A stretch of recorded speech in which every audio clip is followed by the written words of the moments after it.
राम राम मंडळी. हे आमचं गाव रिंगणवाडी. हे गाव तसं छोटं आहे, परंतु कसं गावात माणसाला गमते, म्हणजे करमते. आणि हे बाजूला किराणा दुकान आहे. आता इथे कसं लोक येतात, काही कोणाला पोळी, काही कोणी पोंगा पंडित, काही बिस्किटं वगैरे असं इथं खाल्ले जाते. काही शेतातल्या काही गप्पा गोष्टी होतात की बा आज काय काम होतं शेतीमध्ये, असं तसं इकडचं तिकडचं. आणि कसं माणसाला टाईमपास व्यवस्थितरित्या होऊन जाते इथे. त्यामुळे इथे सगळी पब्लिक जमा होते. आज तरी कमी आहे, जास्त प्रमाणात असतात. 50-60 लोक येऊन बसतात इथे. आणि कसं एक गप्पा गोष्टी व्यवस्थितरित्या इथे टाईमपास माणसाचा होऊ शकतो.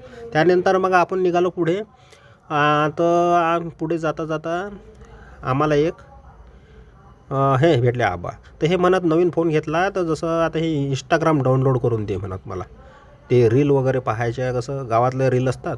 तर ठीक आहे मग मंडळी,